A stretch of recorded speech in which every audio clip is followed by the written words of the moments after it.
Olá, rádio ouvintes, olá, internautas, mais uma sessão de terapia e poesia. Sou Jane Lucas.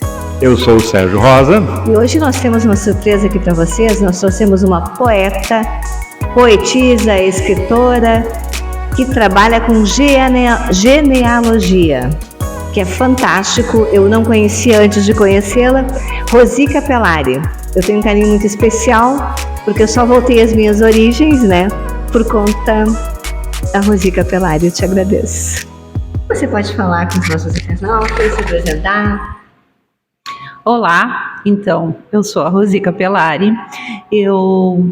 A minha formação é o direito, porém, após a minha aposentadoria, eu resolvi me dedicar à genealogia e à pesquisa histórica de Soledade e região, em especial a pesquisa acerca das mulheres.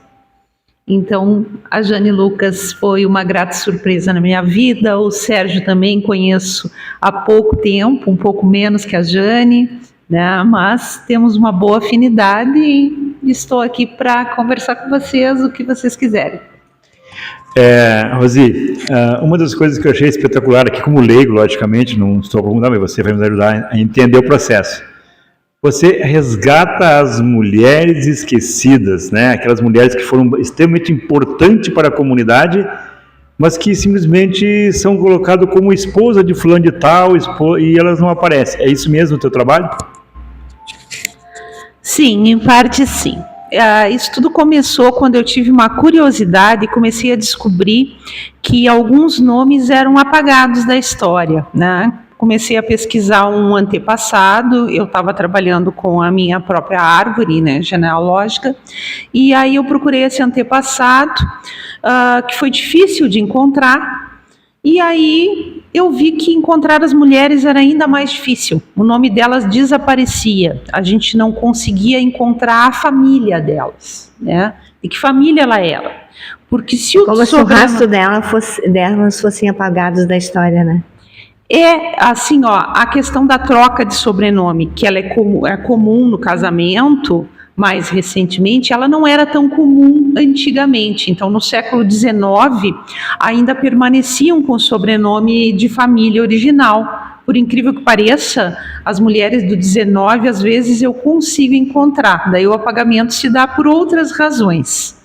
Mas, assim, uma frase da Virginia Woolf, escritora, porque também eu gosto muito de literatura, né? E uma frase. É uma grande poetisa, né? E ela, nem tanto. A poesia é algo que me encanta, mas que eu não me dedico tanto, né? Mas a frase da Virgínia que eu ia falar é o seguinte: é uma pergunta acerca da sua avó e da sua bisavó. O que você sabe me dizer? Normalmente, as pessoas sabem contar acerca do seu bisavô ou do seu avô, se não sabem do bisavô. Sabem dizer que foi um coronel, ou que trabalhou para um coronel, ou foi importante, ou foi do exército, mas sobre elas. E essa leitura de um livro da Virginia Woolf me levou a refletir acerca desse apagamento. Por que não sabemos nada da nossa bisavó? Como ela mesma diz, o máximo que sabemos é uma frase, era bonita, geralmente. Tá? E isso me fez querer saber quem eram as mulheres do passado de Soledade e região, quem formou esse lugar, porque não é uma geração espontânea. Nós temos pessoas aqui, todos têm pais e têm mães, né? E os mais antigos tinham mais pais e mães e assim por diante, né? No passado. Então, quando nós abrimos os livros de história, o que eu encontrei na história de Soledade?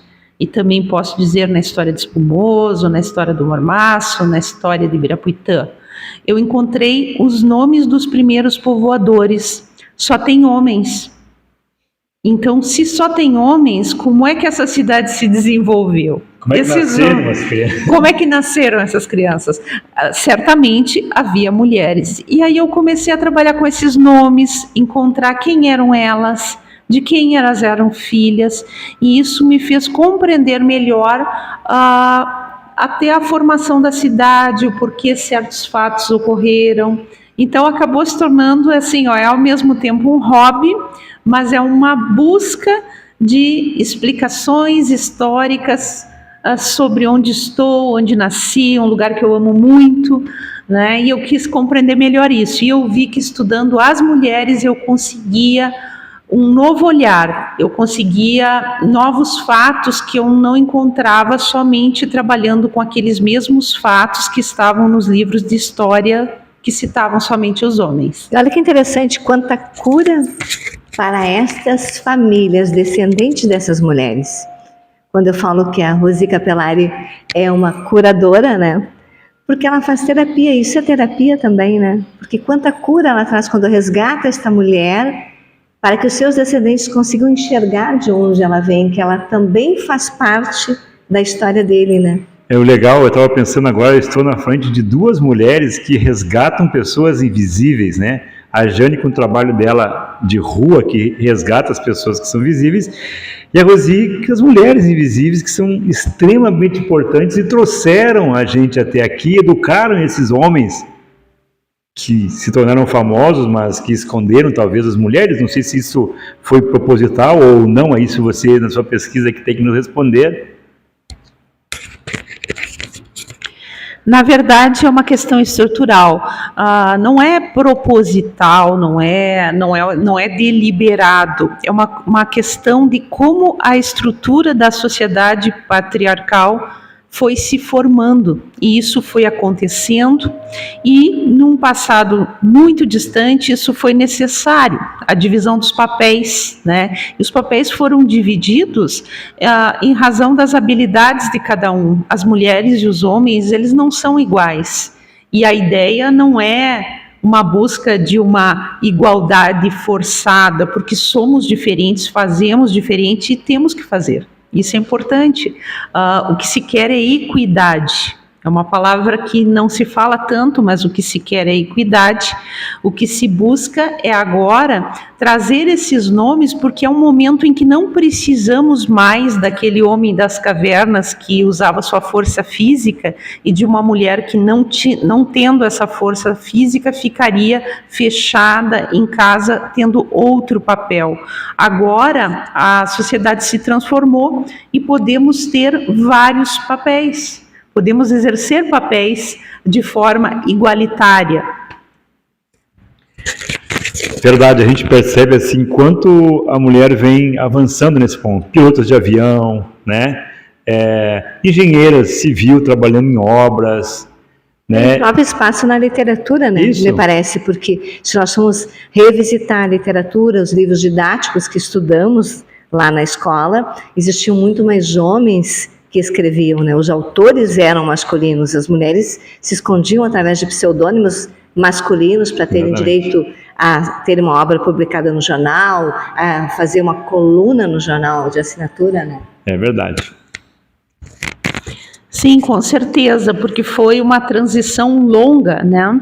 Do século XIX, em que raras mulheres assinaram com seu próprio nome, do início do século XX, em que em Soledade, por exemplo, nós vamos ter uma professora que ela assina uma coluna, ela assina uma crônica em nome próprio, ela é elogiada pelo intendente de Soledade, na época Francisco Prestes, e ele elogia essa moça que estava escrevendo, né, que é da família Vilas Boas, Afonsina Vilas Boas, e ela se tornou uma grande professora, se mudou de Soledade, foi ser diretora em outro município, mas essa moça escreveu com o próprio nome.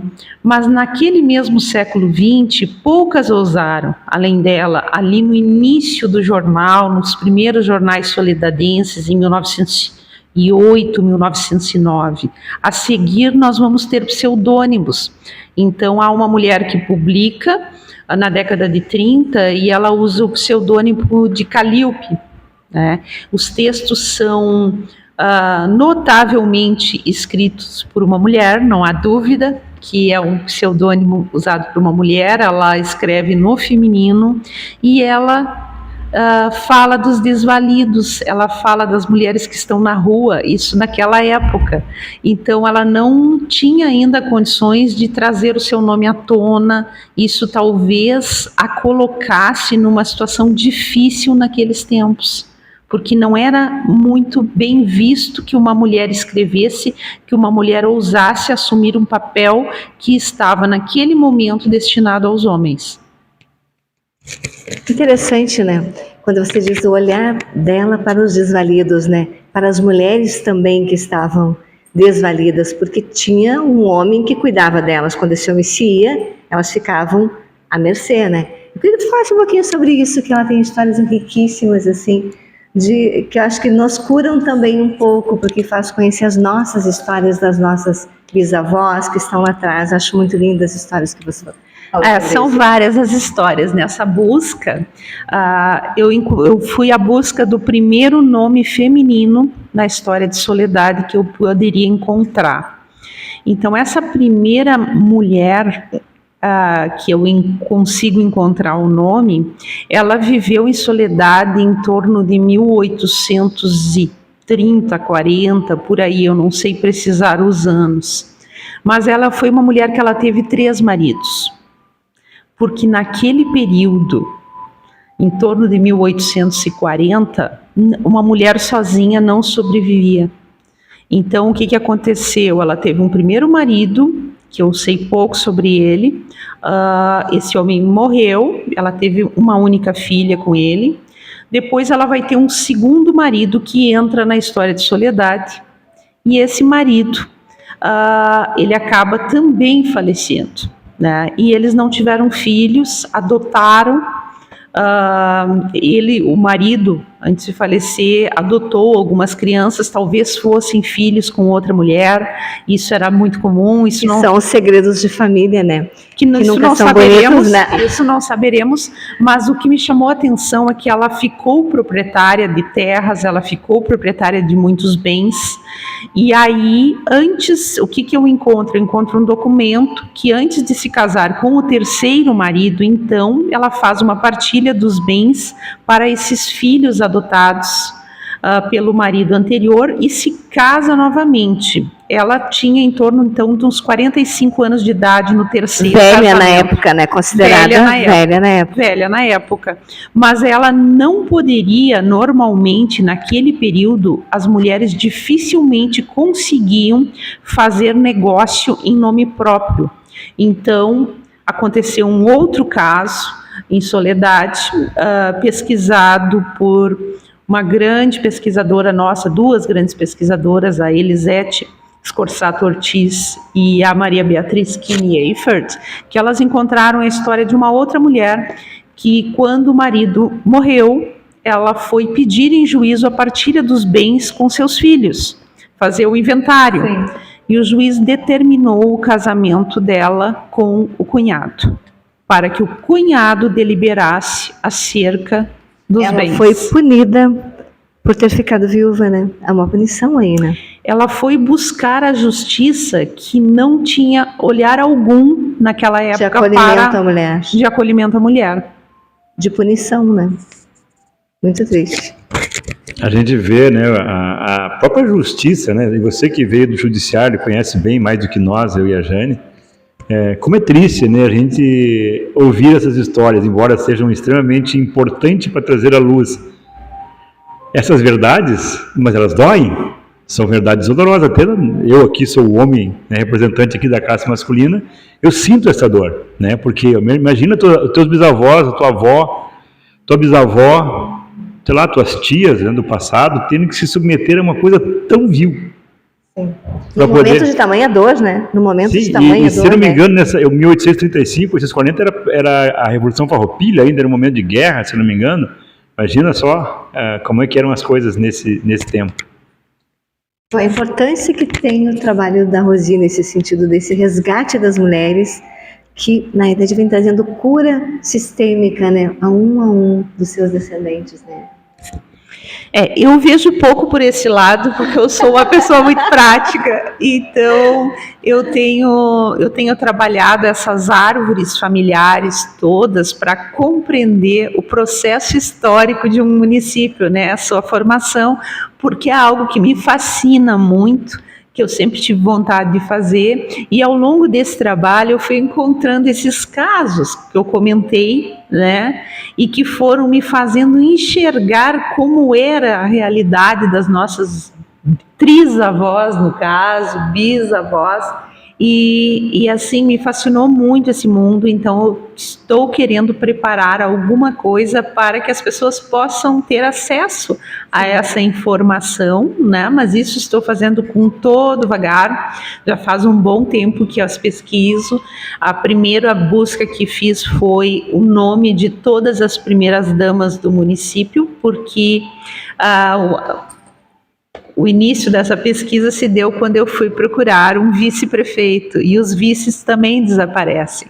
Então, assim, quando eu vi que não tinha os vices, eu vi imediatamente que não havia o registro das primeiras damas.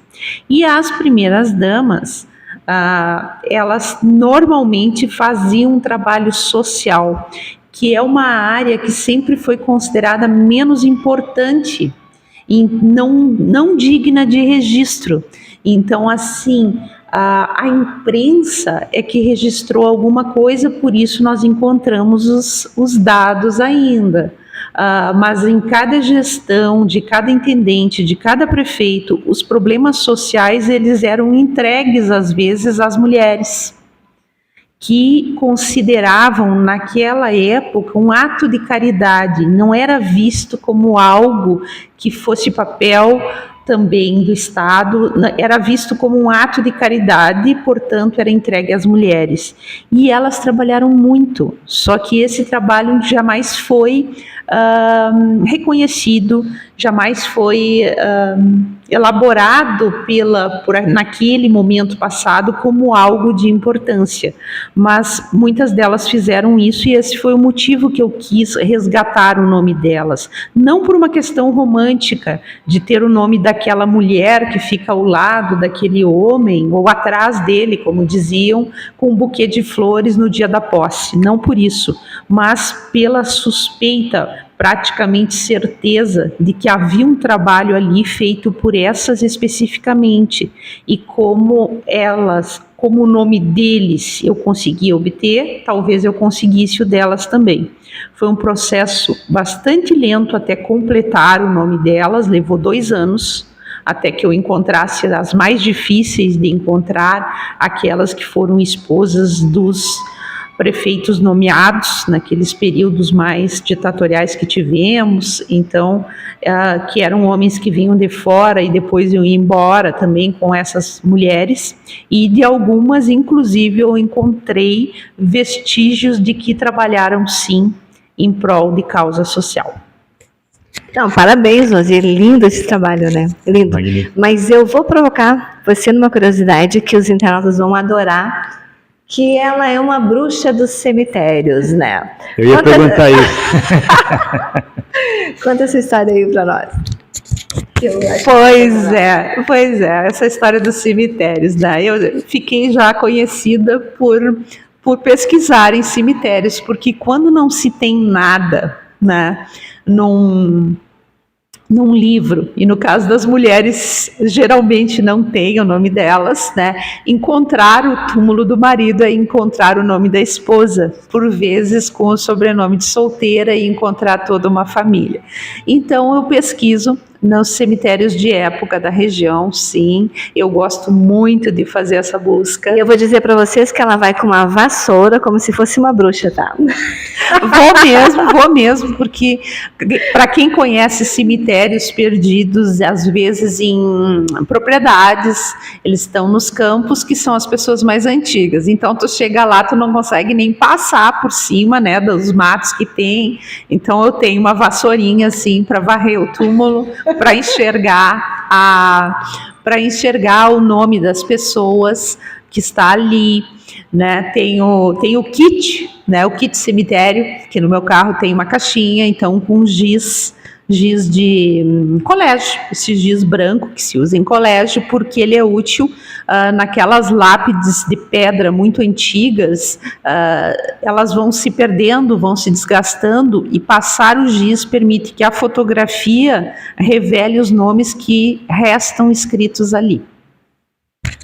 Então, se vocês verem uma pessoa lá no cemitério com uma vassourinha, é a Rosica Pelari, não é uma bruxa, não é nenhum fantasma, tá? Não se assustem, porque o trabalho dela é magnífico, e essa é uma metodologia, né, interessante que ela descobriu de trazer à luz e reescrever muitos livros de histórias, né, onde só tem heróis e tem poucas heroínas, né. Temos uma Anita Garibaldi, que foi muito forte aí na história da Revolução Farroupilha, mas, né... Quantas Anitas a Rosi está trazendo, né? Quantas Anitas ela está descobrindo e trazendo de alguma forma também, né? Com pequenas ações, com grandes ações. Tem a questão do social da Legião Brasileira. Como é que é? De Soledade. LBA? Da LBA, não. Tivemos LBA, sim, mas o que nós tivemos em Soledade, que não era conhecido por Soledade até essa pesquisa, foi a Cruz Vermelha. A Cruz Vermelha em Soledade, ela tem uma peculiaridade diferente de outros municípios. Ela foi formada única e exclusivamente por mulheres. Presidente era mulher, vice-presidente era mulher, todos os cargos diretivos eram ocupados por mulheres. Passo Fundo teve também uma Cruz Vermelha, uma filial da Cruz Vermelha no mesmo período, porém em Passo Fundo, que é uma outra que eu já dei uma estudada, em Passo Fundo os dirigentes eram homens com algumas mulheres acompanhando. O trabalho em geral era feito pelas mulheres, porque era um trabalho social. E isso aconteceu nos anos 40, em razão da guerra, da Segunda Guerra, que houve uma grande preocupação com a possibilidade do Brasil entrar em guerra, e desde antes disso acontecer, começaram os preparativos, e daí se fundaram em várias cidades do interior do Rio Grande do Sul filiais da Cruz Vermelha, em Soledade. Isso ocorreu também. E só que em Soledade, não sei se em algumas outras cidades também isso aconteceu, mas em Soledade com essa peculiaridade. Eu me lembrou justamente isso, né? Porque a Rosi escreveu, inclusive, sobre isso, né? Sim, e esse artigo eu cheguei a publicar, porque eu achei bastante interessante, né? O único homem que participou com elas, mas no conselho, não na administração, participava do conselho o Frei Clemente. Foi o período em que foi fundado também, que foi erigido o Hospital de Soledade. Então, foi um trabalho muito interessante, e dele participaram as senhoras da sociedade local e também senhoras dos distritos. Então, assim, houve uma união dessas mulheres, e eu fico tentando imaginar, às vezes, como que elas conseguiam, com longas distâncias. Nós tínhamos Jacuizinho, né, que era o nosso 5º distrito, que teve participação efetiva das mulheres, e Jacuizinho recebeu também a ajuda das samaritanas socorristas que foram formadas dentro da Cruz Vermelha. Foi uma formação de enfermagem que foi dada no Hospital de Soledade pelos médicos, então homens, deram aulas para essas moças, que acabaram ajudando, inclusive, em problemas de saúde que distritos enfrentaram. E houve arrecadação de verba para isso, né, em períodos de enchente, vários períodos que tivemos problemas com doença, e as atas contam esse trabalho. Então, assim, participavam as mulheres locais, participava a primeira-dama daquele momento, o nome dela está na ata. Então eu vejo que elas têm esse trabalho. Essa é uma das que ficou comprovado que ela trabalhava também, a esposa do juiz da comarca. Então foram nomes assim, os nomes que me causaram algum estranhamento, porque não são de pessoas da cidade. Eu acabo descobrindo quem elas são também, que ainda que estivessem ali de passagem, eram mulheres que estavam sempre trabalhando. Então, internauta, o que nós trouxemos aí hoje para vocês através da Rosi Capelari, para que cada um também conheça um pouco da sua história, busque para trás as mulheres, as avós, as bisavós, vai conhecer, vai perguntar, vai descobrir e de alguma forma também resgatar quantas mulheres talvez perdidas também na nossa história tenhamos, cada uma de nós, né? Sim, e aquelas pessoas assim que tem histórias para contar, procurem a Rosi Capelari e traga para ela vai ficar muito feliz, né? Se tiverem documentos, então, lá guardados nos seus baús, lá de família, porque geralmente as famílias têm esses documentos, eu acho que você vai ficar bem feliz, né? Em poder pesquisar e poder trazer à luz também a história dessas pessoas, não é isso, Rosi? Sim, com certeza. Às vezes a gente tem uma dificuldade de conseguir, a dificuldade é grande em relação às mulheres, mas em alguns momentos também encontramos coisas maravilhosas, então quem tiver interesse em falar das suas antepassadas, que tiveram uma atividade específica, diferenciada, eu estou tentando resgatar nomes das parteiras, por exemplo, porque até os anos 50 era muito raro uma mulher trabalhar fora. Então, as próprias professoras, eu estou levantando o nome daquelas que trabalharam e foram nomeadas antes de 1950, porque também o trabalho de professor no século XIX, início do XX, ele era dos homens. E por uma razão, assim, muito própria na época, é que o professor, eram poucos que estudavam, e quando ele era contratado pelo Estado, né, pelo governo da então província de São Pedro do Rio Grande do Sul, quando ele era contratado, ele tinha que viajar de carroça, a cavalo. Um deslocamento, né? Um deslocamento para cidades distantes, tinha que morar na casa de família. Não havia hotéis em todos os lugares, e então essa pessoa ela tinha que ter essa disponibilidade, e raras mulheres a família deixaria que fizesse isso, mas algumas raras fizeram isso. E senão não havia educação para todos nós, as cidades não teriam se desenvolvido. Como chegamos até aqui, né? Como chegamos até aqui. Foi também com o trabalho dessas mulheres, e por isso eu tenho tanta vontade de trazer o nome delas à tona.